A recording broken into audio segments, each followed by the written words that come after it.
जिसमें शिक्षण के प्रारंभ में हम बच्चों से प्रस्तावना के कुछ प्रश्न पूछेंगे, जैसे थोड़ी सी भूमिका बनाते हुए कि बच्चे आसमान एवं उन पर चमकने वाली आकृतियों के बारे में कुछ ना कुछ तो जानते ही हैं। आप सभी इस बात से सहमत हैं कि बच्चे आसमान और उनमें चमकने वाली आकृतियों से को तो कुछ ना कुछ जानते ही हैं। तो प्रस्तावना के प्रश्न में बच्चों दिन के समय आसमान में क्या चमकता है, तो उनके संभावित उत्तर हो सकते हैं सूर्य या सूरज भगवान। बच्चों रात्रि के समय आसमान में क्या चमकता है, चंद्रमा एवं तारे। अब इनकी आकृतियां कैसी होती हैं, तो गोल होती हैं, चिपटी होती हैं, तरह की होती हैं। तो अब हमारा जो समस्यात्मक प्रश्न बनेगा जिससे हम प्रकरण निकालेंगे वो ये हो जाएगा कि आकाश में पाई जाने वाली इन आकृतियों को कहते क्या है। तो ये समस्या होगी बच्चों के लिए। तो अब हम इस पर एक विस्तार से उद्देश्य कथन के रूप में कहेंगे कि बच्चों आकाश में पाई जाने वाली इन्हीं आकृतियों को खगोलीय पिंड कहते हैं, जिसमें ख का अर्थ होता है आसमान। तो इसी से खग बना है, खग यानी कि आसमान में गमन करने वाला यानी पक्षी, अर्थात आकाश में पाए जाने वाले समस्त पिंड खगोलीय पिंड कहे जाते हैं। अब हमारा जो दूसरा चरण आता है वो शिक्षण के दौरान आएगा। शिक्षण के दौरान कुछ कविताएं एवं तथ्यों के साथ हम गतिविधि करेंगे।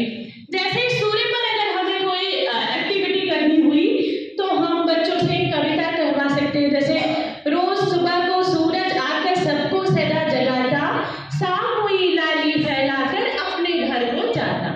या फिर चंद्रमा पर कोई कविता इस तरह से, आई है देखो अंबर पर चंदा की बारात, लेकर आए ग्रह नक्षत्र आकाश गंगा साथ। यहाँ पर हमने सारे पिंडों के बारे में उन्हें बता दिया, लेकिन अभी हमारा सोलर सिस्टम जो है जिस पर हमें फोकस करना है वो रह गया है। तो उसके लिए हमने एक कविता है, इंग्लिश में है, मैं उसे हिंदी में ट्रांसलेट करके बताऊंगी। 8 planets around the sun, सूर्य के परितः 8 ग्रह हैं। Listen as I call each one, मैं प्रत्येक को बुला रही हूँ। मरकरी here number 1, मरकरी यहाँ पर बुध पहले स्थान पर है। Closest planet to the sun, जो सूर्य के सबसे निकट है।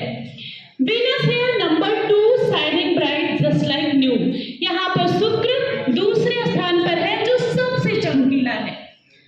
और अर्थ here number 3, earth is home to you and me, अर्थ यहाँ पर तीसरे स्थान पर है पृथ्वी जो हमारा और आपका घर है। Mars here number 4, red and ready to explore, यहाँ पर जो मंगल है वो चौथे स्थान पर है जो लाल रंग का है और खोज करने के लिए बिल्कुल तैयार है। जुपिटर है नंबर 5, यहाँ पर बृहस्पति 5वें स्थान पर है। Largest planet that's no right, ये सबसे बड़ा ग्रह है। सैटर्न है number 6 with rings of ice and that dust that mix, यहाँ पर शनि जो है वो 6वें स्थान पर है और यह धूल और बर्फ के मिक्सचर से छल्लों से बना है। इसका स्पेसिफिकेशन यहाँ पर हमने प्याला में दिया भी हुआ है। यूरेनस है number 7, a planet tilted high in heaven, यहाँ पर अरुण जो है वो 7वें स्थान पर है जो कि स्वर्ग में लटका हुआ दिखाई देता है। And Neptune here number 8 with 1 dark spot whose size is great, Neptune जो है वो 8वें नंबर पर है जिसमें एक ब्लैक होल है और उसका साइज बहुत बड़ा है। इस तरह से ये हमारे सोलर सिस्टम का एक एक्सप्लेनेशन हो गया। अब हम बच्चों से प्रश्न करेंगे, जैसे बच्चों हमारे सौरमंडल में कितने ग्रह पाए जाते हैं, तो ये हम उनके लिए प्रश्न रखेंगे अभ्यास के लिए। और सौरमंडल में सबसे बड़ा ग्रह कौन सा है, सौरमंडल में बुध और मंगल के बीच में कौन कौन से ग्रह हैं, और एक उनकी कल्पना के लिए प्रश्न दे सकते हैं कि अगर पृथ्वी ग्रह नहीं होता तो क्या होगा। और व्याख्यान में भी कुछ कहते हैं जैसे बच्चे प्रत्येक ग्रह को का एक उपग्रह भी होता है, जैसे